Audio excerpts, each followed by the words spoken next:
Students, welcome to all of you. Myself Saurabh Shukla और आज हम लोग पढ़ने जा रहे हैं अपने सॉल्यूशन चैप्टर का थर्ड पार्ट। आज हम लोग पढ़ेंगे about the vapour pressure, Raoult's law, ideal and non ideal solution और लास्ट टॉपिक हम लोग आज कवर करेंगे एजियोट्रॉपिक सॉल्यूशन। तो आइए स्टार्ट करते हैं हम लोग अपना पहला टॉपिक वेपर प्रेशर।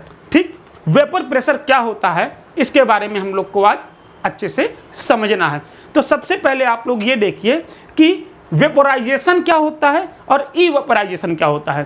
ठीक, तो बेटा देखो, इवेपोरेशन और वेपोरेशन क्या होता है। इवेपोरेशन में क्या होता है, इसमें जो वाटर रहेगा या जो फिर कोई लिक्विड रहेगा वो किस में बदलेगा, वेपर फेस में बदलेगा। किस में बदलेगा, वेपर फेस में बदलेगा। वेपोरेशन क्या होता है, वेपोरेशन में भी बेटा क्या होता है, जो वाटर होता है वो वेपर फेस में बदलता है। अब आप लोग सोचेंगे ये क्या है, दोनों में काम तो वही हो रहा है, तो फिर इन दोनों का नाम अलग अलग क्यों है। नाम अलग अलग इसलिए है बेटा, आप बताओ, आप जब भी वाटर को वेपर में बदलोगे तो आपको क्या करना पड़ेगा। आप लोग वाटर को 100 डिग्री सेंटीग्रेड तक गर्म करेंगे। जैसे ही वाटर 100 डिग्री सेंटीग्रेड तक गर्म होगा उसके बाद वो वेपर में कन्वर्ट होने लगेगा। ठीक, तो इस समय उसको हम लोग क्या बोलते हैं बेटा, वेपराइजेशन बोलते हैं। लेकिन अब एक चीज़ और बताओ, आप लोगों ने घर में पोंछा लगा दिया, थोड़ी देर बाद देखते वो पानी उड़ जाता है। उड़ जाता मतलब वेपर बन जाते हैं। पानी सुबह बरसा, शाम को रोड सूख गई, पानी उड़ गया, मतलब वेपर बन गया ना। तो बताओ, क्या हम लोग रूम का टेम्परेचर 100 डिग्री सेंटीग्रेड करते हैं? क्या बाहर का एटमॉस्फेयर का टेम्परेचर 100 डिग्री होता है क्या, तो रोड का पानी उड़ जाता है? नहीं ना। तो सुनिएगा ध्यान से, जब टेम्परेचर 100 डिग्री सेंटीग्रेड तक ना जाए उसके पहले ही वाटर वेपर में कन्वर्ट होने लगे, उस प्रोसेस को क्या कहते हैं, इवेपोरेशन कहते हैं। क्या बोलते हैं बेटा, इवेपोरेशन कहते हैं। क्या होगा evaporation, conversion of liquid into its vapours below its boiling point. मतलब बॉइलिंग पॉइंट से नीचे जब क्या होने लगे बेटा, लिक्विड का कन्वर्जन वेपर में होने लगे तो उसको क्या कहते हैं, इवेपोरेशन कहते हैं। वेपोरेशन क्या होता है, conversion of liquid into its vapours above its boiling point. जब 100 डिग्री सेंटीग्रेड तक पानी को बॉयल करेंगे, जब वो वेपर में बदलने लगेगा तो उस प्रोसेस को हम लोग क्या बोलेंगे, उस प्रोसेस को हम लोग वेपराइजेशन बोलेंगे। तो ये चीजें समझ में आ गई। अब हम लोग जो वेपर प्रेशर की बात कर रहे हैं बेटा, तो जिस समय इवेपोरेशन होता है ना, उसी समय वो जो प्रेशर ऊपर बिल्डअप हो जाता है, उसी प्रेशर को हम लोग क्या बोलते हैं, वेपर प्रेशर बोलते हैं। समझेंगे अच्छे से, ध्यान से आराम से इसको देखेंगे क्या होता है। लेकिन उसके पहले थोड़ा सा और एक चीज जान लीजिए कि आखिर इवेपोरेशन होता क्यों है। बिना 100 डिग्री सेंटीग्रेड तक जाए हुए पानी कैसे वेपर में बदल जाता है। तो कैसे बदल जाता है, होता क्या है बेटा, due to the kinetic energy of liquid molecules present at the surface can break the attraction force by other molecules and escape in the empty space. तो देखिएगा क्या होता है, जैसे यहाँ पर मेरे पास कोई लिक्विड भरा हुआ है। ठीक है बेटा, कोई लिक्विड यहाँ पर इतने पे ये लिक्विड भरा हुआ है। ठीक, लिक्विड भरा हुआ है आपका। ठीक, ये पूरे में लिक्विड भरा हुआ है। अब इसकी जो टॉप सरफेस रहेगी बेटा, टॉप सरफेस जो है यहाँ पे, टॉप सरफेस यहाँ पे जो मॉलिक्यूल्स रहेंगे पानी के, ठीक, और कुछ और अंदर भी तो पानी के मॉलिक्यूल्स हैं। इन अंदर वाले मॉलिक्यूल्स के चारों तरफ से वाटर के मॉलिक्यूल ने क्या किया हुआ, अट्रैक्ट किया हुआ। क्या किया हुआ है, अट्रैक्ट किया हुआ। लेकिन ये जो आउटर साइड के मॉलिक्यूल हैं, ये जो सरफेस के मॉलिक्यूल हैं, इन सरफेस वाले मॉलिक्यूल को सिर्फ इधर के मॉलिक्यूल्स अट्रैक्ट किए हैं, इधर के मॉलिक्यूल्स अट्रैक्ट किए हैं, इधर के मॉलिक्यूल्स अट्रैक्ट किए हैं। तो होता क्या है बेटा, रूम टेम्परेचर पे ही या नॉर्मल टेम्परेचर पे ही कुछ ना कुछ तो हीट इनको मिलेगी। जब इनको हीट कुछ ना कुछ मिलेगी तो इनकी काइनेटिक एनर्जी तो कुछ ना कुछ इनके पास रहेगी। तो ये मॉलिक्यूल क्या करेंगे, रैंडम मोशन करते रहेंगे। तो ये वाले मॉलिक्यूल रैंडम मोशन करेंगे, इधर उधर करेंगे, कोई दिक्कत की बात नहीं है। लेकिन ये जो सरफेस के मॉलिक्यूल होते हैं बेटा, ये रैंडम मोशन करेंगे तो इनसे ये जो अट्रैक्शन है, ये अट्रैक्शन फोर्स को तोड़ करके बाहर स्केप कर जाते हैं। क्या करते हैं बेटा, बाहर की ओर स्केप कर जाते हैं। तो यही क्या बनाते हैं, ये यहाँ पे वेपर्स बना लेते हैं। क्या बना लेते हैं बेटा, वेपर्स बना लेते हैं। और इन्हीं वेपर्स के कारण ही क्या होता है बेटा, वेपर प्रेशर बनता है। इस लिक्विड ने अपने ऊपर क्या बना ली, इसी लिक्विड के ऊपर वेपर बन गया। अब ये जो वेपर होगी बेटा ऊपर, ये इस लिक्विड को नीचे की ओर दबाएगी। तो इसी प्रेशर को हम लोग क्या कहते हैं, वेपर प्रेशर कहते हैं। अब पूरी कहानी समझिएगा कि आखिर वेपर प्रेशर कब बनता है और क्या होता है। डिटेल कहानी आप सुनिएगा। ठीक, होता क्या है समझिएगा ध्यान से। इनिशियली मैंने क्या लिया बेटा, मान लीजिए मेरे पास कुछ वाटर है, ठीक है ना, इस विसल पे कुछ क्या भरा हुआ है आपका, वाटर भरा हुआ है, ठीक, कुछ वाटर भरा हुआ है, ये लीजिए ये वाटर भरा हुआ है, ठीक, इसमें ठीक। अब ये कुछ वाटर भरा है, अब मैंने इसको क्या किया, ऊपर से ऐसे बंद कर दिया, इसमें ऊपर से उसको ढक दिया। अब होगा क्या इस जगह पे, होगा क्या, यहाँ के जो मॉलिक्यूल्स है बेटा, मैंने बताया था ना अभी, सरफेस के जो मॉलिक्यूल्स होंगे, ठीक, सरफेस के जो मॉलिक्यूल होंगे वो क्या होंगे बेटा, यहाँ पर स्केप कर करके बाहर आउटसाइड पे जाने लगेंगे। अब उसके बाद हम लोग और क्या करेंगे, इसमें एक आप लोग क्या कर दो, एक यहाँ पर हम लोग क्या करते हैं बेटा, एक यहाँ पे लगा देते हैं क्या, पैरामीटर, यहाँ पे एक मरकरी से भरी हुई एक यहाँ पर हम लोग एक इसको ऐड कर देते हैं, ठीक। अब यहाँ पर क्या करते हैं हम लोग, मरकरी को भर देते हैं, यहाँ पे क्या भरी हुई है, मान लीजिए मरकरी भरी हुई है, Hg यहाँ पे भरा हुआ है, ठीक बेटा, यहाँ पे Hg भरा हुआ है, ठीक। अभी प्रेशर कुछ नहीं है इसके ऊपर, तो यहाँ पे दोनों का लेवल क्या है, एक बराबर है, ठीक। ये इनिशियल लेवल इसका ये था। अब देखो अब होगा क्या, स्टार्टिंग में ये मॉलिक्यूल स्केप कर करके यहाँ पे जाएंगे, ये मॉलिक्यूल स्केप कर करके यहाँ पे जाएंगे, ये मॉलिक्यूल स्केप कर करके यहाँ पे जाएंगे कि नहीं जाएंगे। अब स्टार्टिंग में क्या स्टार्ट होगा, इवोपरेशन स्टार्ट होगा, क्या स्टार्ट होगा, इवोपरेशन स्टार्ट होगा। अब जैसे ही इवोपरेशन स्टार्ट होगा, यहाँ पे वेपर्स बनना स्टार्ट होंगे, और वो वेपर, वो जो गैस है बेटा इधर से जाएगी तो इसमें प्रेशर लगाएगी कि नहीं, इस डायरेक्शन में, इस डायरेक्शन में क्या लगाएगी, प्रेशर लगाएगी। जब इस डायरेक्शन में प्रेशर लगाएगी तो ये धीरे धीरे ऊपर की ओर बढ़ेगा, ये धीरे धीरे क्या होगा, ऊपर की ओर बढ़ेगा, और वेपर बनेगी, और वेपर्स के मॉलिक्यूल ऊपर जाएंगे, और वेपर्स के मॉलिक्यूल ऊपर जाएंगे तो और ज़्यादा वेपर बनेगी, और ज़्यादा वेपर बनेगी, और ज़्यादा वेपर बनेगी, तो और ये ऊपर की ओर जाएगा, चढ़ेगा कि नहीं चलेगा। देखो फिर एक समय ऐसा आएगा जब यहाँ पे खूब सारी वेपर बन जाएगी, तब क्या होगा बेटा, तब क्या होगा, अब यहाँ से मॉलिक्यूल इसके टॉप सरफेस से टकरा के जब पूरी वेपर भर गई, अब जैसे ही यहाँ से वेपर बनेगा, अब ये टॉप सरफेस से क्या होगा, कंडेंसेशन स्टार्ट होगा। यहाँ पे ये आप लोग देखते होंगे, आप लोग कभी भी रात में पानी भर के रख दो, उसके ऊपर से एक प्लेट से उसको बंद कर दो, सुबह प्लेट खोल के देखोगे तो आप लोग को प्लेट में छोटी छोटी बूंदें दिखाई देंगी, ठीक। तो यहाँ पे ये बूंदें वही होती हैं, कंडेंसेशन स्टार्ट हो जाता है, ठीक। अब यहाँ पे पहले स्टार्टिंग में वेपर इवोपरेशन स्टार्ट होगा, यहाँ पे क्या बनेंगे, वेपर्स आएंगी किसकी, लिक्विड की, उसके बाद थोड़ी देर बाद कंडेंसेशन भी स्टार्ट हो जाएगा। अब ये वही वेपर्स इससे टकरा के वापस क्या आने लगेंगी, नीचे की ओर आने लगेंगी, क्या आने लगेंगी, नीचे की ओर आने लगेंगी। एक समय ऐसा आएगा कि जितनी, सुन लीजिएगा ध्यान से, एक समय ऐसा आएगा जितनी वेपर्स के मॉलिक्यूल ऊपर जाएंगे उतने ही मॉलिक्यूल कंडेंस होकर के नीचे आएंगे, मतलब रेट ऑफ इवोपरेशन इक्वल हो जाएगा किसके, रेट ऑफ वेपरेशन के, समझिएगा। अच्छा हमको कब पता चलेगा कि भैया अब दोनों का रेट इक्वल हो गया है, देखिए जब इसमें स्टार्टिंग में वेपर बनना स्टार्ट होगी, स्टार्टिंग वेपर बनना स्टार्ट होगी तो वेपर इधर से निकल के आएगी और यहाँ पे इस पे प्रेशर लगाएगी, और वेपर बनेगी, और प्रेशर लगाएगी, और वेपर बनेगी, और प्रेशर लगाएगी, और वेपर बनेगी, और प्रेशर लगाएगी, और वेपर बनेगी, और प्रेशर लगेगी। लगातार वेपर जैसे जैसे यहाँ पे वेपर बढ़ती जाएगी वैसे वैसे यहाँ पे प्रेशर बढ़ता जाएगा, तो ये वाला ऊपर की ओर ये उठता जाएगा Hg कि नहीं, जो मरकरी होगी ऊपर की ओर उठती जाएगी। अब यहाँ पर इतने लेवल पे ये कितना लेवल हो गया, मान लो H लेवल पे, यहाँ पे अब इसका ऊपर उठना रुक गया, अब इसका ऊपर उठना रुक गया। तब हम लोग अब ये जान लेंगे कि भैया कि रेट ऑफ इवोपरेशन और रेट ऑफ वेपोरेशन अब इक्वल हो गया। क्यों, क्योंकि अब और एक्स्ट्रा वेपर नहीं बन रही है, और एक्स्ट्रा वेपर अगर बनती तो और प्रेशर बिल्डअप करती, ये और ऊपर उठता, तो इनिशियली ये ऊपर की ओर उठता जाएगा उठता जाएगा उठता जाएगा, तब तक हम लोग देखेंगे कि हाँ इवोपरेशन का रेट ज़्यादा है और कंडेंसेशन का रेट कम है। एक समय ऐसा आएगा कि जहाँ पे इवोपरेशन का रेट और कंडेंसेशन का रेट इक्वल हो जाएगा, जब इसका ऊपर बढ़ना रुक जाएगा।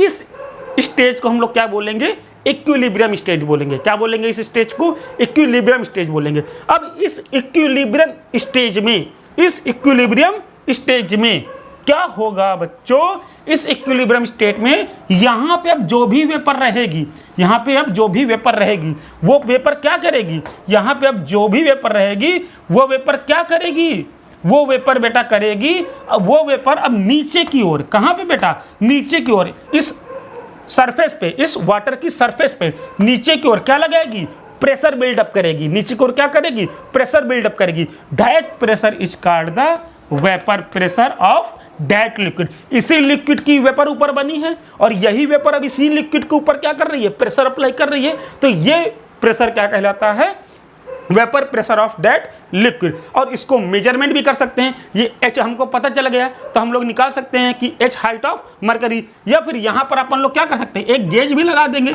गेज से हमको पता चल जाएगा कि भैया कितने PSI यहाँ पे प्रेशर बिल्डअप हो गया। सिस्टम समझ में आ गया। तो ये क्या हुआ बेटा, वेपर प्रेशर। आइए इसको थोड़ा सा अपन लोग थ्योरेटिकल भी पढ़ के देख लेते हैं कि क्या है इवेपोरेशन, ठीक है ना। तो देख सकते हैं आप लोग बेटा vapour pressure, when we take liquid in close container, close container में क्या करेंगे, लिक्विड को लेंगे। Initially evaporation take place, initially मैंने बताया ना इवेपोरेशन स्टार्ट हो जाएगा, and speed is called rate of evaporation. जब इवेपोरेशन स्टार्ट हो जाएगा तो इवेपोरेशन की स्पीड को क्या कहेंगे, रेट ऑफ इवेपोरेशन कहेंगे। उसके बाद क्या होगा, after evaporation condensation take place. Evaporation जब स्टार्ट हो जाएगा उसके बाद कौन टेक प्लेस लेगा, condensation take place, and the speed is called rate of condensation. क्या कहलाएगी speed, rate of condensation. The stage where the rate of evaporation equal to the rate of condensation is called equilibrium stage। मतलब जब rate of evaporation और rate of condensation दोनों equal हो जाएंगे उस stage को हम लोग क्या बोलेंगे, इक्विलिब्रियम की स्टेज बोलेंगे, ठीक। तो so at the equilibrium pressure exerted by the vapor on the surface of liquid is called vapor pressure। तो उस इक्विलिब्रियम स्टेज में अब ये जो वेपर है इस लिक्विड की सरफेस पे जितना प्रेशर अप्लाई करेगी that pressure is called the vapour pressure of liquid. इस चीज को आप लोग समझिएगा अच्छे से, ठीक है ना, ठीक। तो यहाँ पर आप लोग देख सकते हैं इनिशियली ये लिक्विड भरा हुआ था, देखो ये यहाँ पे इसका Hg था, ठीक है ना। अब जैसे ही स्टार्ट हुआ, देखो बेटा स्टार्ट हुआ, वेपर बनना स्टार्ट हुआ, कंडेंसेशन भी स्टार्ट हुआ, अब ये इक्विलिब्रियम में आ गया, यहाँ तक ये यहाँ था, अब इतना चढ़ गया ना ऊपर, तो इतना प्रेशर क्या हुआ, बिल्डअप हो गया। समझ में आई कहानी। अब यहाँ पर ये ग्राफ भी है, ठीक। ये ग्राफ को आप लोग समझिए, इनिशियली स्टार्टिंग में इवेपोरेशन हो रहा था, अब इवेपोरेशन होने के बाद क्या स्टार्ट होगा बेटा, कंडेंसेशन स्टार्ट होगा। क्या स्टार्ट होगा, कंडेंसेशन स्टार्ट होगा। अब जब इवेपोरेशन और कंडेंसेशन दोनों का रेट क्या हो गया, इक्वल हो गया, तो इस स्टेज को हम लोग क्या बोलेंगे, इक्विलिब्रियम स्टेज बोलेंगे। और ये कौन सा इक्विलिब्रियम होता है, ये डायनेमिक इक्विलिब्रियम होता है। लगातार इवेपोरेशन चलता रहता है, लेकिन जितना इवेपोरेशन होगा उतना ही कंडेंसेशन हो जाएगा, इसलिए प्रेशर फिर आगे बिल्डअप नहीं होगा, प्रेशर आगे नहीं बढ़ेगा। ये डायनेमिक इक्विलिब्रियम होता है, मतलब जितना भी प्रेशर बनेगा, जितना भी वेपर बनेगा उतना ही वेपर कंडेंस हो जाएगा। मान लो अगर 1 ग्राम वेपर बनी तो 1 ग्राम कंडेंस भी हो जाएगी। लगातार ये प्रोसेस चलता रहेगा और उस स्टेज पे वो जो लिक्विड के ऊपर जो वेपर बनेगी, वो जो प्रेशर लगाएगी लिक्विड सरफेस के ऊपर, that pressure is called the vapour pressure. अब आई थिंक आप लोगों को वेपर प्रेशर के बारे में अच्छे से समझ में आ गया होगा कि भाई वेपर प्रेशर होता क्या है। इसको आप लोग कॉपी कीजिए, फिर मैं आगे इसके बारे में थोड़ा सा और डिटेल में आपको बताता हूँ। कॉपी कर लीजिए, ठीक। तो आइए देखते हैं की पॉइंट्स इसके कुछ। Variation of vapour pressure with temperature, temperature के बढ़ाने के साथ साथ वेपर प्रेशर में क्या चेंज होगा। तो देखिए vapour pressure of liquid increases with increase in temperature. जैसे आप लोग टेम्परेचर को इंक्रीज करोगे वैसे वैसे वेपर प्रेशर इंक्रीज होगा। क्यों इंक्रीज होगा, सिंपल सी बात है, जैसे आप उसको टेम्परेचर इंक्रीज करोगे वो जो लिक्विड के मॉलिक्यूल होंगे सरफेस वाले उनकी काइनेटिक एनर्जी और इंक्रीज करेगी, और जैसे उनका रैंडम मोशन और बढ़ेगा तो काइनेटिक एनर्जी इंक्रीज करेगी, रैंडम मोशन इंक्रीज करेगा, तो वो उसकी सरफेस को छोड़ कर और जल्दी जल्दी स्केप करेंगे ना, जल्दी जल्दी स्केप करेंगे तो उनका वेपर प्रेशर और ज़्यादा बढ़ेगा कि नहीं बढ़ेगा। तो सिंपल सी बात है, टेम्परेचर अगर बढ़ाओगे तो वेपर प्रेशर भी क्या होगा बेटा, लिक्विड का इंक्रीज करेगा। क्लियर। अगला की पॉइंट है इवेपोरेशन, कंडेंसेशन और सरफेस फिनोमिना।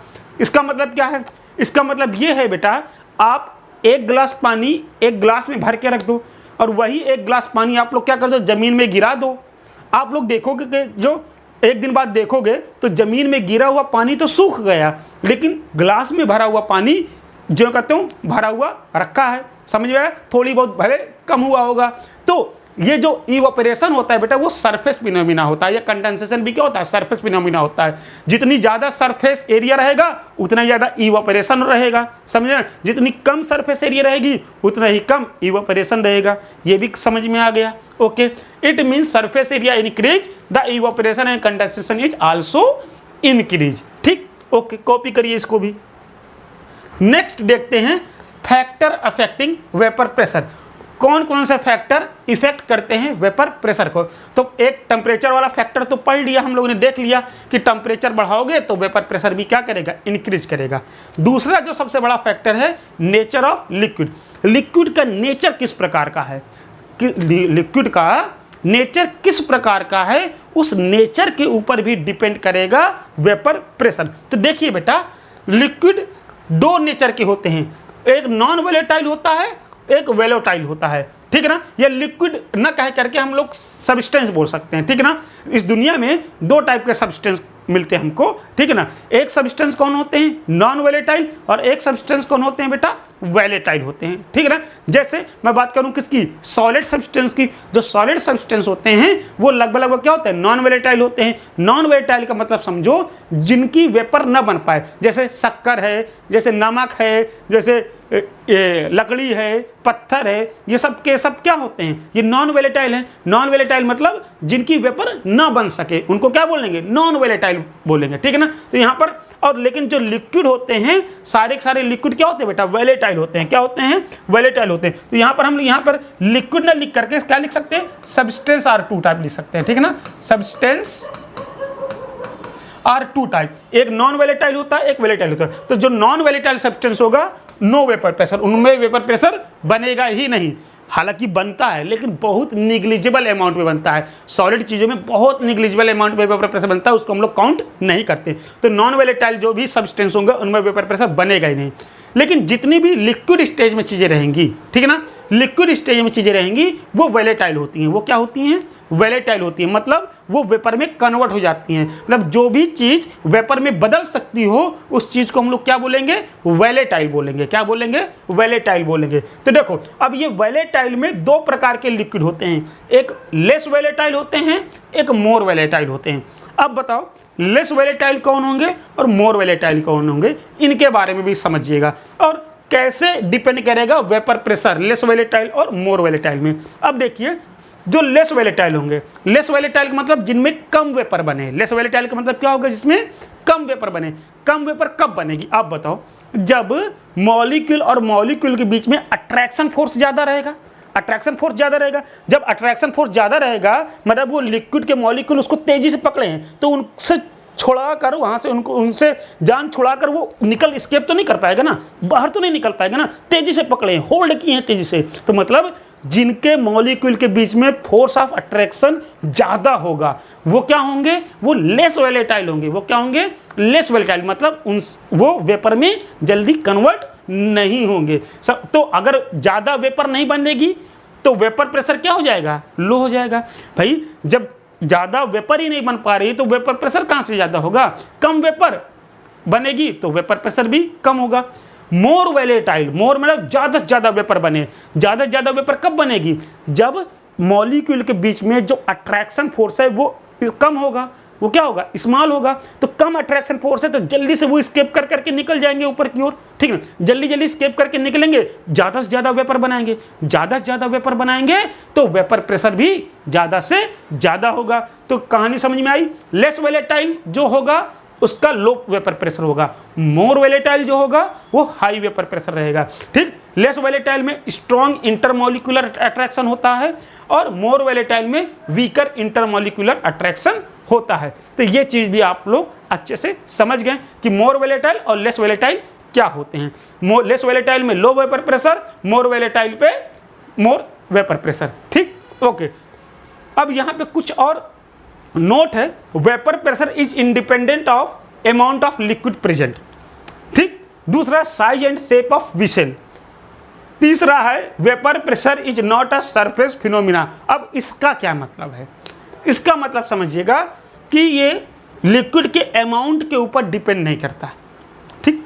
मतलब अगर मैं बात करूं वाटर की, ठीक, अगर मैं बात करूं वाटर की तो नदी में भरा हुआ वाटर, तालाब में भरा हुआ वाटर, आपके घर में किसी बर्तन में भरा हुआ वाटर, या नाली वगैरह में बहता हुआ वाटर, हर एक वाटर की, हर एक जगह के वाटर का जो वेपर प्रेशर रहेगा वो बेटा इक्वल रहेगा। हर एक जगह का जो वेपर प्रेशर रहेगा वो क्या रहेगा? इक्वल रहेगा। पानी चाहे जहाँ भी भरा रहे, चाहे जहाँ का पानी हो, चाहे ज़्यादा सा पानी भर दो, चाहे थोड़ी सी पानी रखो, हर जगह उसका वेपर प्रेशर एक बराबर ही होगा। ठीक, ये है यहाँ पे बताया है। मतलब वो अमाउंट के ऊपर डिपेंड नहीं करेगा, विसल के ऊपर डिपेंड नहीं करेगा। मतलब देख सकते हो, जैसे यहाँ पर आपके पास इतना पानी भरा हुआ है, ठीक, और यहाँ पर इतना पानी भरा हुआ है, और यहाँ पर सेम जगह पे मान लीजिए इतना पानी भरा हुआ है। ठीक, इन तीनों ही विसल पे अमाउंट पानी का अलग अलग है, बट इन तीनों पे वेपर प्रेशर क्या रहेगा बेटा? बराबर ही रहेगा।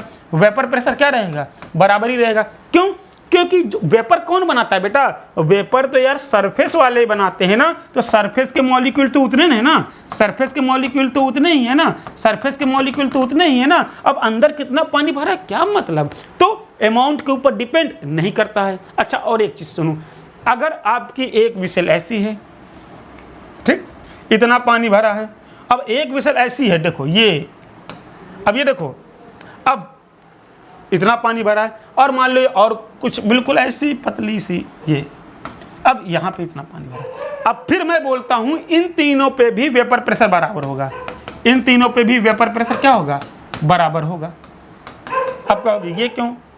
अब देखो बेटा होगा क्या, अब यहाँ पे जो वेपर बनेगा वो सिर्फ इतनी ही जगह पे तो वेपर लगाएगा, लेकिन यहाँ पे जितना ज़्यादा वेपर, अब इतने सारे सरफेस से वेपर बन रहा है ना, तो इतनी सारी जगह में तो वेपर प्रेशर लगा रहा है। यहाँ पे छोटी सी जगह कम वेपर प्रेशर बने, कम वेपर से बनेंगे, लेकिन प्रेशर तो इतने में ही लगा रहे हैं ना, तो यहाँ पे प्रेशर क्या हो रहा है बेटा? बढ़ जा रहा है ना पूरे में।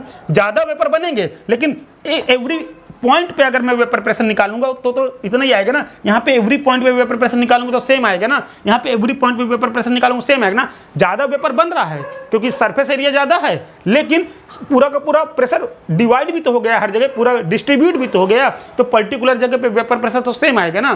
तो वही यहाँ पे जो नोट है, जो वेपर प्रेशर है बेटा, वेपर प्रेशर है वो क्या है? अमाउंट ऑफ लिक्विड पे प्रेजेंट डिपेंड नहीं करता, size and shape of whistle पे डिपेंड नहीं करता, और vapour pressure is not a surface phenomena. Vapour pressure surface का फिनोमिना नहीं है, चाहे सरफेस कम हो या सरफेस ज्यादा हो।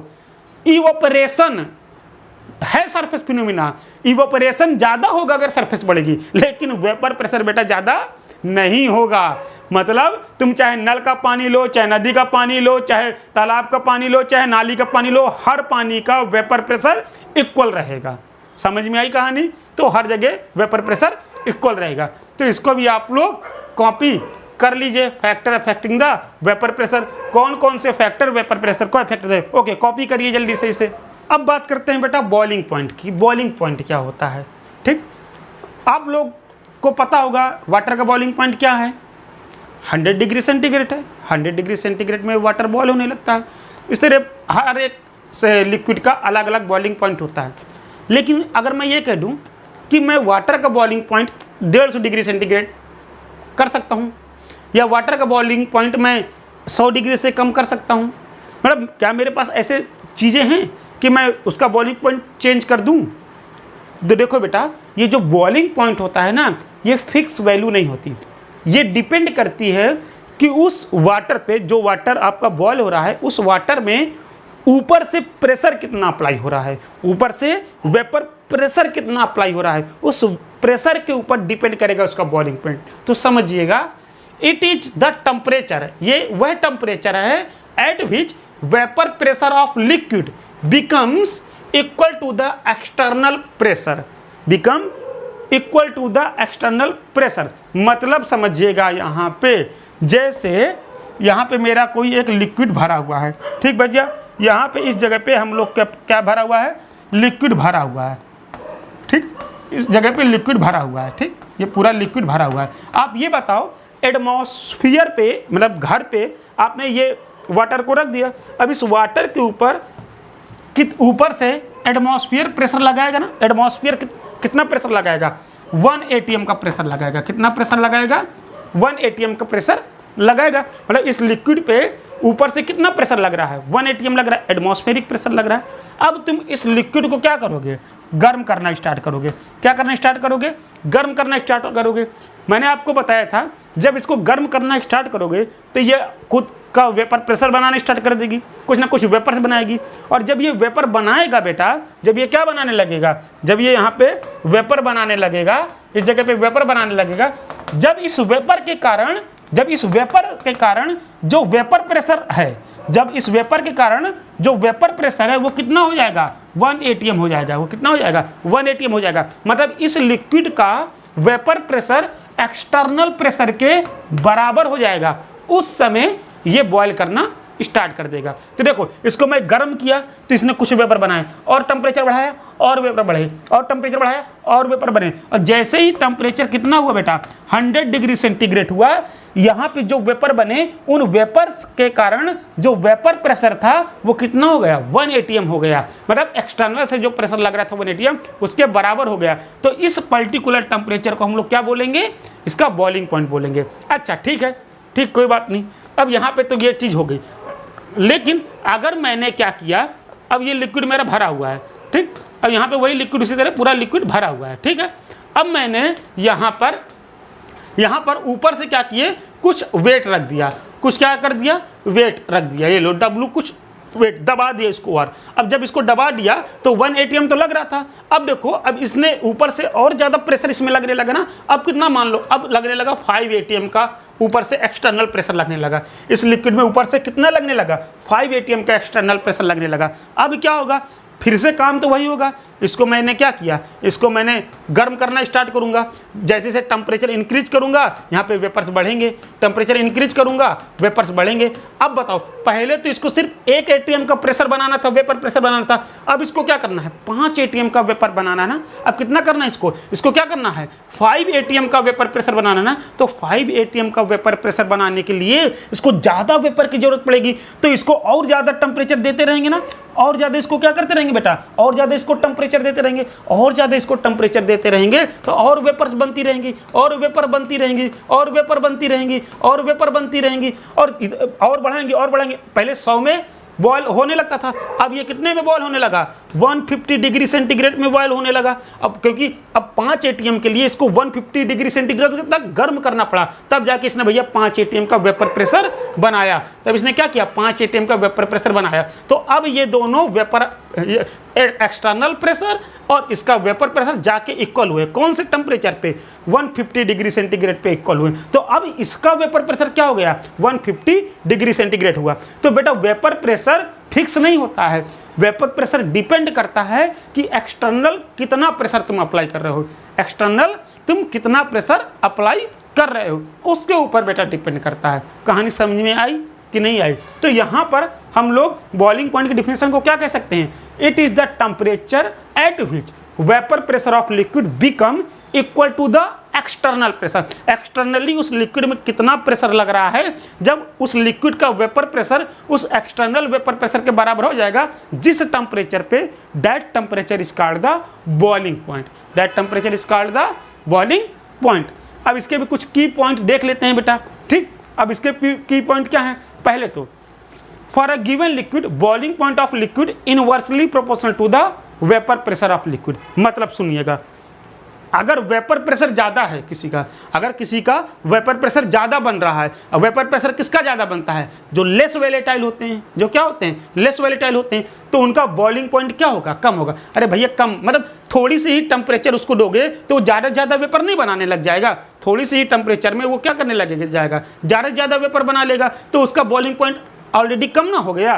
तो वेपर प्रेशर ऑफ लिक्विड अगर क्या है बेटा, ज़्यादा है, तो बॉइलिंग पॉइंट ऑटोमेटिक क्या हो जाएगा, कम हो जाएगा। लेकिन जो क्या है बेटा, लेस वोलेटाइल हैं, लेस वोलेटाइल है मतलब जिनका वेपर प्रेशर कम बन रहा है, तो उनको ज़्यादा टेम्परेचर देना पड़ेगा ना। उनको मान लो 1 atm तक टेम्परेचर उनका वेपर प्रेशर पहुंचाना है, तो 1 atm के लिए जो मोर वोलेटाइल हैं वो तो जल्दी से वेपर बना लेंगे, तो जल्दी से 1 atm का प्रेशर बन जाएगा कम टेम्परेचर पे, तो उनका बॉइलिंग पॉइंट कम हो गया। लेकिन जो क्या है, लेस वोलेटाइल हैं, वो तो ज़्यादा वेपर नहीं बनाएंगे, ज़्यादा वेपर नहीं बनाएंगे तो 1 atm तो जल्दी से बन नहीं पाएगा, तो हमको और टेम्परेचर देना पड़ेगा, और टेम्परेचर देना पड़ेगा, और टेम्परेचर देना पड़ेगा कि भाई 1 atm वेपर प्रेशर तुम बना लो। समझ में आई कहानी? तो यहाँ से पता चल गया ना, boiling point of liquid inversely proportional to the vapour pressure.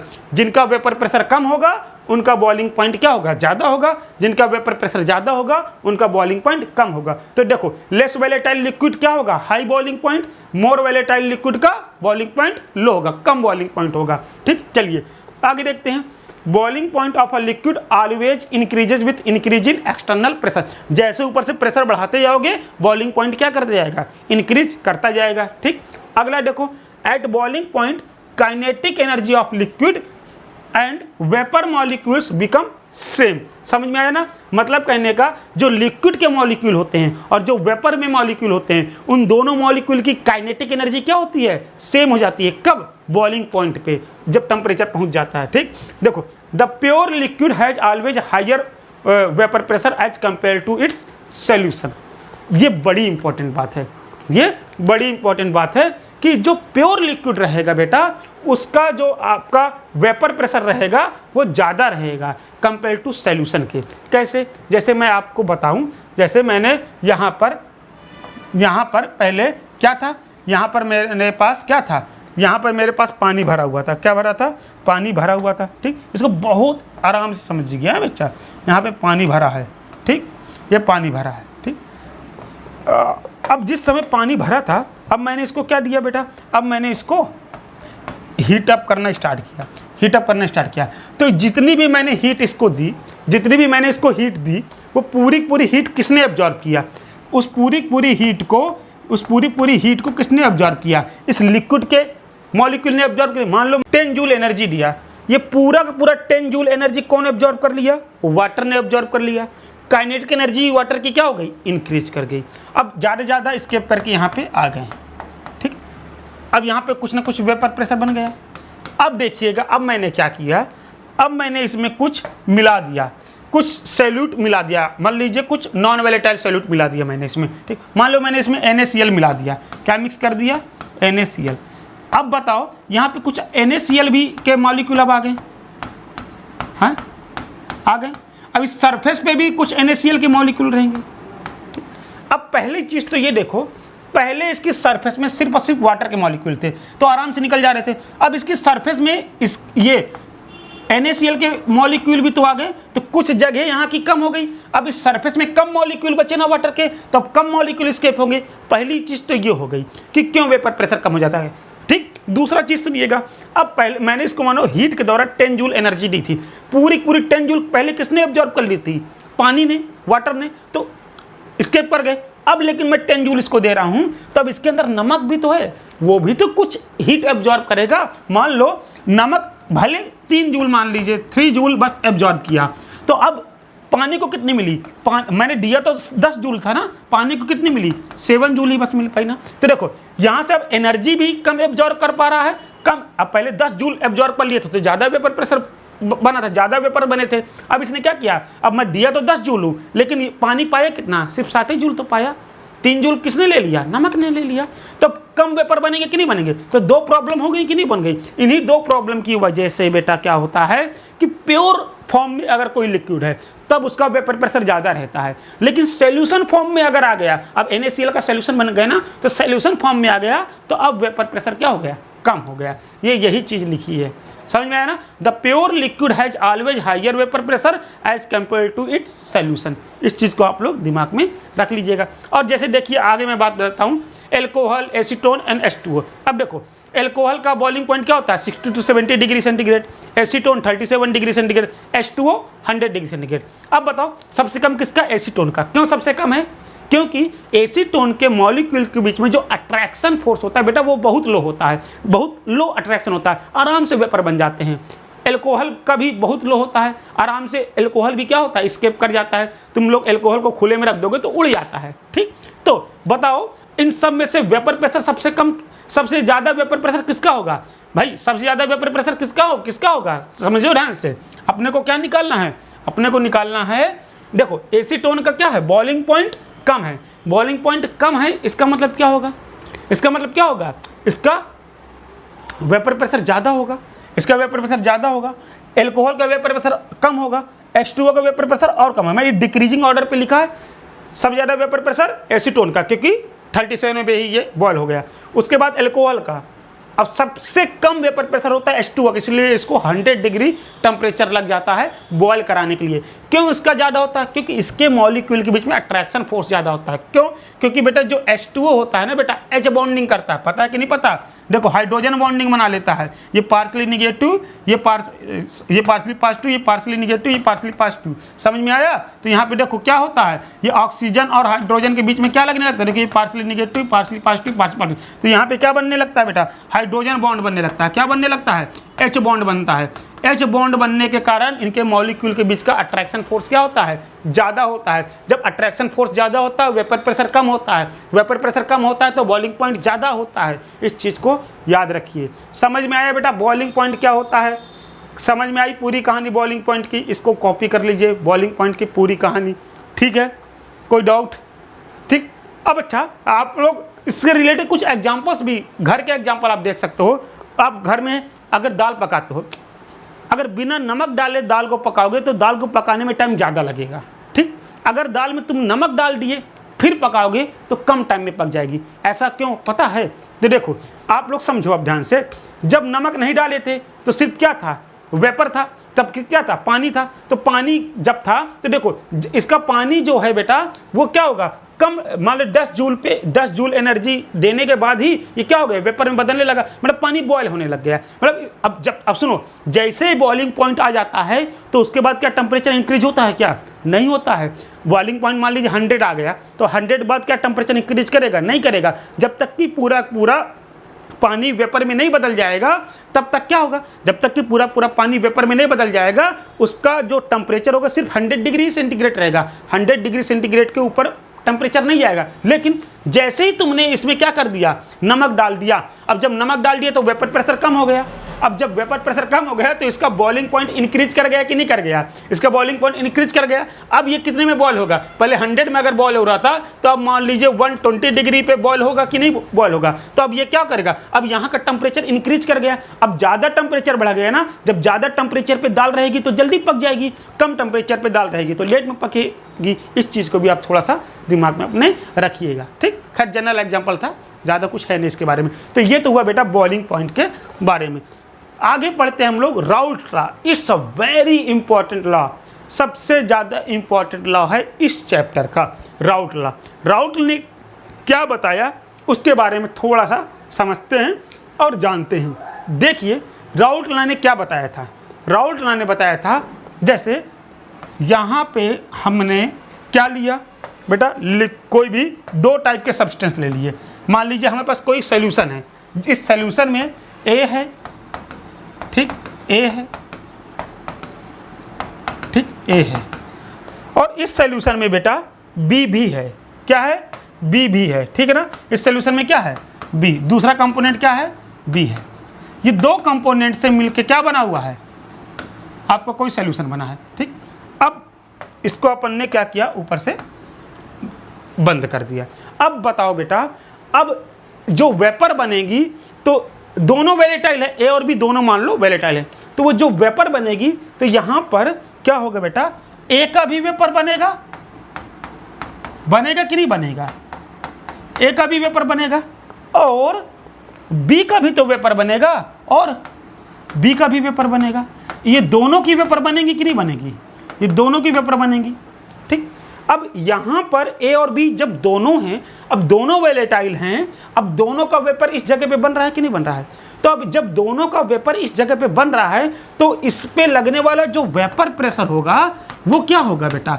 Vapour pressure किसके ऊपर डिपेंड करेगा? वो डिपेंड करेगा ए के वेपर के ऊपर, वो डिपेंड करेगा बी के वेपर के ऊपर। तो देखो ए जितना प्रेशर लगाएगी वो, और उसके साथ ऐड क्या कर देंगे? बी क्या वेपर जितना प्रेशर लगाएगी वो, तो वेपर प्रेशर क्या होगा? इन दोनों के कारण लगाए गए वेपर प्रेशर के बराबर का होगा कि नहीं होगा? तो सुनिए, अब जो राउल्ट ने बताया था कि यहाँ पे ए द्वारा लगाया गया, यहाँ पे ए और बी, यहाँ पे मान लीजिए बी द्वारा लगाया गया पार्शियल प्रेशर कितना होगा? अब देखो हम लोग अब यहाँ पे क्या निकालेंगे? पार्शियल प्रेशर निकालेंगे। पार्शियल प्रेशर पता क्या होता है? जब भी कोई मिक्सचर भरा होता है उस मिक्सचर पे एक गैस के द्वारा, अब उस मिक्सचर में कई गैस भरी हैं, कई गैस प्रेशर अप्लाई कर रही हैं, तो उस मिक्सचर पे किसी एक गैस के द्वारा लगाए गए प्रेशर को हम लोग पार्शियल प्रेशर कहते हैं। ठीक, तो अब यहाँ पे हम लोग क्या निकालें, अब यहाँ पे ए का वेपर बना है, बी का वेपर बना है, तो ए का वेपर जो बनेगा वो प्रेशर लगाएगा, तो ए का पार्शियल प्रेशर निकाल लें और बी का पार्शियल प्रेशर निकाल लें। ए और बी दोनों का पार्शियल प्रेशर जब ऐड कर देंगे तो टोटल नीचे की ओर लगने वाला प्रेशर पता चल जाएगा, वही तो वेपर प्रेशर होगा ना। तो राउल्ट ने क्या बताया था कि यहाँ पे जो ये बी है बेटा या फिर ये जो ए है, इनका पार्शियल प्रेशर कितना होगा। उन्होंने बताया था कि according to this vapour pressure, क्या बेटा, vapour pressure of volatile component above a mixture, vapor pressure of volatile component above a mixture is directly proportional to the mole fraction of that component in the mixture, यार मतलब solution. समझिए, मतलब यहाँ पर ये जो A है ना बेटा, A, ठीक, तो A के द्वारा जो पार्शियल प्रेशर लगेगा तो डिपेंड करेगा इस A के कितना मोल फ्रैक्शन इस सॉल्यूशन में है, लिक्विड फेस में। कहाँ बेटा, लिक्विड फेस में ए का मोल फ्रैक्शन कितना है, ए का मोल फ्रैक्शन कितना है। जितना ज़्यादा ए का मोल फ्रैक्शन इस लिक्विड फेस में होगा उतना ही ज़्यादा पार्शियल प्रेशर होगा किसका, ए का। इस चीज़ को समझिए, मतलब जितना ज़्यादा ए लिक्विड में होंगे उतना ही ज़्यादा इसका पार्शियल प्रेशर होगा। इस चीज़ को राउल्ट ने बताया। राउल्ट ने क्या बताया कि ये जो पार्शियल प्रेशर ऑफ कंपोनेंट होगा वो डायरेक्टली प्रोपोर्शनल होगा किसके, मोल फ्रैक्शन, उसी कंपोनेंट का मोल फ्रैक्शन। कौन सा, जिस कंपोनेंट का पार्शियल प्रेशर है उसी कंपोनेंट का मोल फ्रैक्शन इस लिक्विड सॉल्यूशन के अंदर कितना है उसके डायरेक्टली प्रोपोर्शनल होगा, ये बताया था राउल्ट ने। ठीक, तो देखिए यहाँ पे हम लोग स्टार्ट करते हैं। तो क्या बताया था, vapour pressure of A, vapour pressure of A बोलो या बोलो partial pressure of A, P A से इसको डिनोट करेंगे, डायरेक्टली प्रोपोर्शनल होगा किसके, मोल फ्रैक्शन ऑफ ए के। किसके बेटा, मोल फ्रैक्शन ऑफ ए के, एक्स ए। मोल फ्रैक्शन निकालना सबको आता है, पहले ही आप लोग को पहले लेक्चर में मोल फ्रैक्शन निकालना सिखा दिए हम लोग, कंसंट्रेशन टर्म्स को। ठीक, उसको सीख चुके हैं अपन लोग। ओके, अब अगली बात करूँ अगर मैं, P A is directly proportional to X A. ठीक, आ गया। अब देखो बेटा, अब ये प्रोपोर्शनलिटी साइन हटेगी तो एक इक्वलिटी साइन आएगा और एक कांस्टेंट आएगा। अब यहाँ पे हटेगा तो ये कांस्टेंट क्या आया, पी ए नॉट आया। अब ये पी ए नॉट क्या है, इसके बारे में आपको तगड़ी तरीके से स्टडी करना है। पार्शियल प्रेशर ए का निकाल रहे हैं, ये समझ में आ गया। एक्स ए क्या है, मोल फ्रैक्शन है ए का लिक्विड में, लेकिन ये पी ए नॉट क्या है, तो समझिए पी ए नॉट क्या है, vapour pressure of the pure component at the same temperature. सुनिएगा, अगर ये मान लीजिए कोई भी टेम्परेचर रहा होगा, मान लीजिए ये 25 डिग्री सेंटीग्रेड टेम्परेचर रहा होगा। अब इस टेम्परेचर पे मैंने आपको देखो, अभी यहाँ पे क्या है, ए के भी वेपर्स हैं, बी के भी वेपर्स हैं। ठीक, तो यहाँ पे कुछ ना कुछ वेपर प्रेशर लग रहा है। अब मैं क्या करूं, यहां से मैं बी को रिमूव कर दूं, बी को क्या कर दूं, सारा बी हटा दूं। सिर्फ क्या बचे मेरे पास, सिर्फ बचे ए, सिर्फ क्या बचे, सिर्फ ए बचे। यहाँ पे क्या बचे, सिर्फ ए बचे, सिर्फ ए बचे, सिर्फ ए बचे। सेम टेम्परेचर 25 डिग्री सेंटीग्रेड की ही बात कर रहा हूँ, 25 डिग्री सेंटीग्रेड पे। ठीक, सेम टेम्परेचर पे सिर्फ ए बचे, बी सारा हटा लूँ यहाँ पे। अब सिर्फ ए रहेगा तो यहाँ पे खाली ए ही तो रहेगा, वेपर्स भी सारी ए के बनेंगे कि नहीं बनेंगे। तो इस समय जो ए के वेपर्स बनेंगे वो जितना वेपर प्रेशर अप्लाई करेंगे, वो जितना वेपर प्रेशर अप्लाई करेंगे उसको क्या करेंगे, प्योर फॉर्म पे। मैं बताया ना, प्योर फॉर्म का जो प्रेशर होता है वो सबसे ज़्यादा होता है, समझे ना। अभी बी नहीं है, सिर्फ ए है, तो इस समय ए द्वारा जो लगाया गया प्रेशर होगा वो क्या होगा, पी ए नॉट होगा। वो क्या होगा, पी ए नॉट होगा। सिर्फ ए है, ए के कारण, प्योर फॉर्म के ए के कारण जो वेपर प्रेशर बनता है उसको क्या कहते हैं, पी ए नॉट कहते हैं। समझ में आया ना। और पी ए क्या कि जब इसमें बी आ जाएगा तो बी के भी कुछ वेपर बनेंगे, ए के भी कुछ वेपर बनेंगे, तब उस समय जब वेपर प्रेशर लगेगा उसको क्या बोलेंगे, पी ए बोलेंगे। तो समझ में आ गई कहानी। P A equal to P A naught X A. P A naught क्या है, vapour pressure of the pure component at the same temperature. उसी टेम्परेचर में सिर्फ जब ए हो वो कितना वेपर प्रेशर बनाएगा वो कांस्टेंट आता है, वो कांस्टेंट वैल्यू होगी, कांस्टेंट आ जाएगी। ठीक, सिमिलरली बी के लिए निकाल सकते हैं, P B equal to P B naught into X B. P B भी वही होगा, vapour pressure of the pure component at the same temperature. ठीक, तो देखो अब जो वेपर प्रेशर ऑफ सॉल्यूशन होगा, वेपर प्रेशर ऑफ सॉल्यूशन होगा, मैंने यहाँ पे बताया ना अभी आपको, वेपर प्रेशर ऑफ सॉल्यूशन होगा वो कितना होगा, वेपर प्रेशर ऑफ सॉल्यूशन होगा वो कितना होगा, वेपर प्रेशर ऑफ सॉल्यूशन बेटा देखो अब यहाँ पर जितना प्रेशर अप्लाई कर रहा है कौन, कितना, ये partial pressure of A plus partial pressure of B, मतलब ए और बी मिलकर जितना प्रेशर अप्लाई कर रहे हैं वही तो वेपर प्रेशर होगा, किसका, सॉल्यूशन का। इस सॉल्यूशन पे लगने वाला वेपर प्रेशर कितना होगा, ए और बी दोनों मिलकर जितना वेपर प्रेशर लगा रहे हैं वही वेपर प्रेशर होगा। ठीक, तो इस चीज को अपन लोग ने समझ लिया, समझ गए अच्छे से। ठीक, तो वेपर प्रेशर ऑफ सॉल्यूशन क्या होगा, P A plus P B, P A को क्या लिख सकते हैं, P A naught X A plus P B naught X B. ठीक, यहाँ तक हम लोग सीख गए। ओके, अब अगर यहाँ पे तुम लोगों को इसका ग्राफ बनाना चाहो तो बना सकते हो, मोल फ्रैक्शन पार्शियल प्रेशर, यहाँ पे डायरेक्टली प्रोपोर्शनल है ना, डायरेक्टली प्रोपोर्शनल का ग्राफ क्या होता है, स्ट्रेट लाइन ग्राफ मिलता है मुझको कि नहीं मिलता। जैसे जैसे मोल फ्रैक्शन बढ़ेंगे वैसे वैसे पार्शियल प्रेशर क्या करेगा, इंक्रीज करेगा। अगर ए के मोल फ्रैक्शन बढ़ा दोगे तो ए का क्या होगा, पार्शियल प्रेशर भी इंक्रीज कर जाएगा कि नहीं कर जाएगा। तो मोल फ्रैक्शन और पार्शियल प्रेशर, जैसे जैसे मोल फ्रैक्शन बढ़ेगा वैसे वैसे पार्शियल प्रेशर बढ़ेगा, और ये जो लाइन आएगी ये क्या शो करेगी, ये पी ए नॉट को शो करेगी। तो ये ग्राफ भी इसका बन गया है। ठीक, तो फाइनली हम लोग क्या लिख सकते हैं, फाइनली हम लोग क्या लिख सकते हैं राउट लॉ को, partial pressure of any liquid in solution is equal to mole fraction of that liquid, mole fraction of that liquid in solution multiplied by pressure of that liquid in pure form। तो मतलब जो partial pressure होगा वो क्या होगा, mole fraction उस liquid का साथ में प्योर फॉर्म में उसका जो प्रेशर होगा उन दोनों का मल्टीप्लाई कर दोगे तो पार्शियल प्रेशर आपको निकल आएगा। ये बताया था बेटा किसने, राउल्ट्स लॉ ने बताया था। ये किसने बताया, राउल्ट लॉ ने बताया। इसको कॉपी कीजिए, फिर राउल्ट लॉ के केस स्टडी करते हैं, कॉपी कर लीजिए। ठीक, हो गया। ओके, नेक्स्ट देखते हैं इसके केस।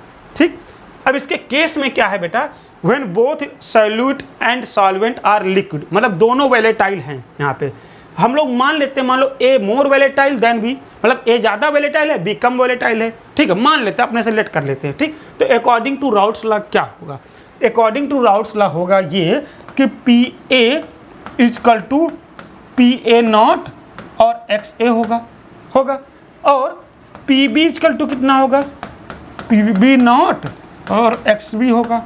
ठीक, अब vapour pressure of solution, vapour pressure of solution मतलब कहने का पी एस कितना होगा बेटा, P A plus P B होगा। तो पी एस इजकल टू कितना हो जाएगा, पी ए नॉट और X A plus P B naught X B, ये हो जाएगा कि नहीं हो जाएगा। अब बेटा सुनिएगा, ये है तो हमारा आ गया। अब मैं बात करूं, अब ये एक्स ए और एक्स बी क्या है, मोल फ्रैक्शन है। अब देखो यहाँ पे दो चीज़ें मिली हुई हैं, एक ए है और एक बी है। ठीक, तो मोल फ्रैक्शन कैसे निकालते हैं पता है ना आप लोगों को, मोल फ्रैक्शन निकालना, अगर एक्स ए निकालना है तुमको, एक्स ए निकालना तो क्या करते हैं, number of moles of A अपन टोटल मोल, अपन क्या करते हैं टोटल मोल। टोटल मोल क्या होगा, इसके मान लो एन ए मोल हैं, इसके मान लो एन बी मोल हैं, तो टोटल मोल कर देंगे N A plus N B, ये मोल फ्रैक्शन ऑफ ए आ गया। X B mole fraction of B upon N A plus N B, मतलब कहने का अगर आपको मोल फ्रैक्शन निकालना है तो जिस ए का निकलना तो ए का number of mole upon total mole of solution, B का निकलना तो बी का number of mole upon total number of moles of solution. ठीक, अब देखो एक फॉर्मूला यहाँ से मिलता है X A plus X B equal to, अगर इन दोनों को जोड़ो तो क्या आएगा बेटा बताओ, N A upon N A plus N B. ठीक, ओके, प्लस इसके बाद क्या आएगा, इसके बाद आ जाएगा N B plus N A upon N B. अब यहाँ पे अगर तुम लोग दोनों का एलसीएम ले लोगे तो N A plus N B LCM आ गया, ऊपर क्या बचा बेटा N A plus N B, cancel हुआ तो कितना आया 1 आया। तो हमारे पास एक फार्मूला है क्या, x A plus X B, मतलब सॉल्यूशन में जो टोटल मोल फ्रैक्शन होगा वो किसके बराबर होगा, वो होगा बेटा 1 के बराबर। ये हमको पता है, फार्मूला पता है। तो अब देख सकते हैं अगर मैं यहाँ पे वही फार्मूला रखूँ, यहाँ पे क्या रखूँ वही फार्मूला रख दूं, कौन सा फार्मूला रख देते हैं, यही वाला फार्मूला अगर अपन लोग क्या कर दें, रख दें, तब क्या हो जाएगा, जब इस फार्मूले को मैं यहाँ पे रख देता हूँ, पुट कर देता हूँ तो क्या होता है, देखो ध्यान से समझिएगा, फिर से हैं, ध्यान समझिएगा, X A plus X B equal to 1। तो देखो, तो मैं यहाँ पे कन्वर्ट कर दूँ इसको, मान लो मैंने क्या कर दिया, एक्स बी की जगह क्या 1 माइनस एक्स ए, एक्स बी की जगह 1 माइनस एक्स ए लिख दो यहाँ पे, तो देखो क्या आ जाएगा, P S equal to P A naught X A, ठीक, plus P B naught X B की जगह क्या लिख दिया मैंने 1 माइनस एक्स ए लिख दिया।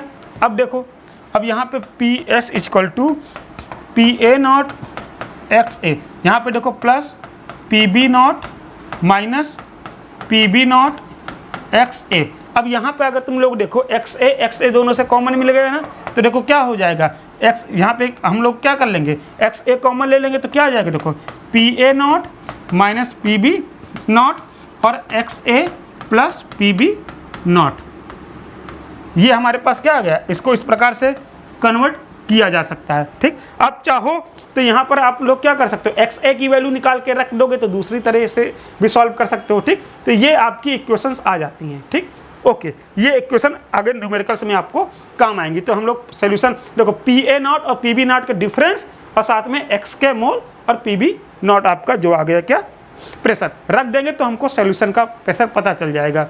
कोई दिक्कत की बात है नहीं।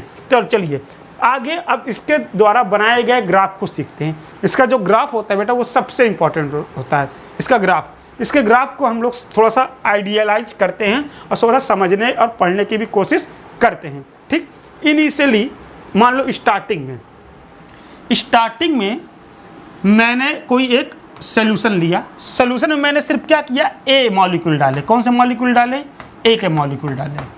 तो यहाँ पे जो वेपर बनेगा सिर्फ ए का बनेगा और सिर्फ प्योर फॉर्म पे ए है, प्योर फॉर्म पे ए है। तो इस वाले प्रेशर को मैं क्या बोलूँगा, पी ए नॉट बोलूँगा, नहीं पी ए नॉट बोलूँगा। यहाँ पे देखो mole fraction of X A पूरा का पूरा एक है और mole fraction of A B तो एक भी नहीं है, मोल फ्रैक्शन एक्स बी क्या है, 0 है। तो देखो इस समय में इस पॉइंट पे, ये पॉइंट पे एक्स ए क्या है, 1 है और एक्स बी 0, मतलब पूरा पूरा मॉलिक्यूल किसके एक है, बी के एक भी नहीं। तो इस जगह पे मैक्सिमम प्रेशर आएगा ना। अब देखो ऑलरेडी मैंने बताया था कि ए ज़्यादा वैलेटाइल है कंपेयर टू बी, तो ए का जो यहाँ पे इस जगह पे जो प्रेशर शो कर रहा है, ये क्या शो कर रहा है बेटा, ये पी ए नॉट शो कर रहा है कि नहीं प्रेशर, ये क्या है, पी ए नॉट है। ठीक, अब देखो, अब मैंने बताया था ना प्योर फॉर्म में प्रेशर ज़्यादा होता है। अब जैसे ही तुमने इसमें क्या किया बेटा, अब जैसे ही मैंने इसमें क्या किया, मैंने बी को ऐड करना स्टार्ट किया, कुछ बी को ऐड किया और बी ऐड किया। जैसे जैसे मैं बी को ऐड करूंगा तो मोल फ्रैक्शन ऑफ बी बढ़ेगा और मोल फ्रैक्शन ऑफ ए कम होगा। ठीक, अब देखो जैसे मैं इस जगह पे आ गया, अब इस जगह पे आ गया तो अब एक्स ए का कुछ मोल फ्रैक्शन कम होगा और बी का कुछ मोल फ्रैक्शन ज़्यादा होगा। और आगे आया तो और एक्स से कम हुआ, और आगे आया और एक्स से कम हुआ, और आगे आया और एक्स से कम हुआ। और जैसे से इधर बढ़ता जा रहा हूँ एक्स ए कम होता जा रहा है, मतलब एक्स ए कम होता जा रहा है, मैं बी इसमें मिलाता जा रहा हूँ, बी ए कम करके बी और डालता जा रहा हूँ, बी और डालता जा रहा हूँ। जैसे जैसे मैं इस जगह पे आऊँगा तो अब एक्स ए पूरा 0 हो गया और एक्स बी क्या हो गया 1। अब प्योर सिर्फ क्या बचा, बी बचा। जब सिर्फ बी बचा तो ये किसका प्रेशर आ जाएगा, ये किसका आ जाएगा, ये खाली पी बी नॉट आ जाएगा ना, क्योंकि ए एक भी नहीं। अब आप लोग ये कहो सर ये पी ए नॉट ज़्यादा है पी बी नॉट कम है, क्यों कम है, बिकॉज वैलेटाइल ए ज़्यादा है, बी वैलेटाइल है कम। ठीक, तो ये चीज़ कहानी समझ में आ गई। अब देखो बेटा, अब ये जो ग्राफ बना है ना, ये वाला ग्राफ, इस ग्राफ को समझो। ठीक, पहले क्या था, पहले मैक्सिमम प्रेशर इतना था। अब जैसे ही मैं इधर बढ़ रहा हूँ, बी बढ़ता जा रहा है तो ए वाला प्रेशर कम होता जा रहा है, और आगे बढ़ा और कम हुआ, और आगे बढ़ा और कम हुआ, क्योंकि ए कम होता जा रहा है, बी बढ़ता जा रहा है, तो प्रेशर कम होता जा रहा, कम होता जा रहा, कम होता जा रहा, कम होता जा रहा, कम होता जा रहा। फाइनली आके क्या हो गया, इस जगह पे पूरा ए खत्म, तो इस जगह पे ए द्वारा जो बना प्रेशर था, ये पी ए जो था वो 0 हो गया कि नहीं हो गया। अब सेम काम यहाँ पे देखो बी द्वारा। अब जैसे मैं इधर चलता जा रहा हूँ तो बी कम होता जा रहा है, ए बढ़ता जा रहा है, फाइनली बी 0 हो गया। यहाँ पे बी मैक्सिमम है, अब जैसे यहाँ पे आता गया 0 गया, तो ये वाली लाइन क्या शो कर रही है, ये वाली लाइन पी बी को शो कर रही है। और इन दोनों को अगर तुम लोग मिला दोगे तो ये जो लाइन होगी, ये लाइन शो करेगी किसको, सॉल्यूशन के प्रेशर को, P equal to P A plus P B को शो करेगी। ठीक, तो ये आप लोगों का क्या हो गया, ग्राफ भी हो गया। आप लोग इसका ग्राफ भी अच्छे से सीख सकते हैं। ठीक, ओके, समझ में आ गई कहानी, इसके ग्राफ को भी समझ में आ गया आपको, ठीक, ओके। अब इसके ग्राफ को आप लोग समझ गए अगर, तो यहाँ पे अपन लोग कॉपी कर लें इसको, ठीक, ओके। इसको कॉपी कर लीजिएगा आप, इसको आप लोग कॉपी कर लीजिए पूरा, ये लीजिए, इसका स्क्रीनशॉट ले लीजिए। अब केस 2 डिस्कस करते हैं इसमें। केस 2 में क्या है, when solute solid and solvent liquid. अब सॉल्यूट क्या है, सॉलिड है, सॉल्वेंट क्या है, लिक्विड है। अब देखिए, अब अकॉर्डिंग टू राउट्स लॉ फिर से काम तो वही होगा, क्या होगा, पी सॉल्यूशन क्या होगा, PA प्लस PB होगा। अब देखो बेटा, अब यहाँ पे जो B है, ये क्या है, B मान लो सॉलिड है, ये क्या है, लिक्विड है, सॉल्वेंट A है, ये सॉलिड है, क्या है, B सॉलिड है, तो PB इक्वल टू क्या होगा, 0 होगा। जब सॉलिड है उसका एक भी वेपर बनेगा नहीं तो उसका पार्शियल प्रेशर क्या आएगा, 0। तो PS इक्वल टू कितना हो जाएगा, PA हो जाएगा कि नहीं हो जाएगा, ये 0 हो गया। तो P सोल्यूशन किसके बराबर आ जाएगा, PA के बराबर आ जाएगा। आप लोग कह सकते हैं सर ये तो मतलब किसके बराबर आ जाएगी, वो PA0 के बराबर क्यों नहीं आ सकता है, ये PA के बराबर क्यों आया, PA0 के बराबर क्यों नहीं आया, समझिएगा इसको भी। आप लोग को मैंने ये तो बता दिया, ठीक है बेटा, ये मैंने बताया कि अगर खाली A भरा था, खाली A भरा है, तो इधर पे वेपर किसके बन रहे हैं, सिर्फ और सिर्फ A के वेपर बन रहे हैं। तो ये जो प्रेशर है, ये जो प्रेशर है वो क्या है, PA0 है। अब देखो, अब लेकिन मेरे पास ये है, मान लीजिए यहाँ पर A है और साथ में मैंने मिलाया है क्या, मैंने मिलाया है B को भी, मैंने मिलाया है B को भी। लेकिन B कैसा है, B बेटा नॉन वोलेटाइल है, मतलब जिसका वेपर नहीं बनेगा।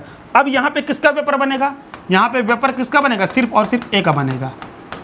तो ये बताओ, ये PA0 है तो मैं इसको क्यों PA0 नहीं बोल सकता, क्या मैं इसको PA0 नहीं बोल सकता, क्या नहीं बोल सकते बेटा, ये ज़्यादा होगा और यहाँ पर A द्वारा बनाए गए वेपर प्रेशर कम होगा। क्यों कम होगा बताओ, कम इसलिए होगा क्योंकि अब ये जो B के मॉलिक्यूल हैं ये भी तो सरफेस पे आ गए, सरफेस पे तो आ गए, भले वेपर ना बनाए लेकिन सरफेस में आके सरफेस एरिया तो कम कर दिए ना, वेपर बनाने का सरफेस एरिया तो कम हो गया। तो अब कम वेपर बनेगी तो PA0 जितनी थी PA0 के बराबर नहीं बनेगी। तो ये किसका प्रेशर, ये आएगा PS, ये PS किसके बराबर होगा बेटा, ये PS बराबर होगा किसके, PA के, समझिएगा ध्यान से। तो यहाँ पे जो PS आएगा वो कितना आएगा, वो आएगा क्या, PA0 और XA, कितना मोल फ्रैक्शन है XA का, ये होगा सॉल्यूशन का वेपर प्रेशर। ये आपका हो गया केस 2। तो यहाँ पर हम लोगों ने राउट लॉ के बारे में डिटेल स्टडी कर ली है।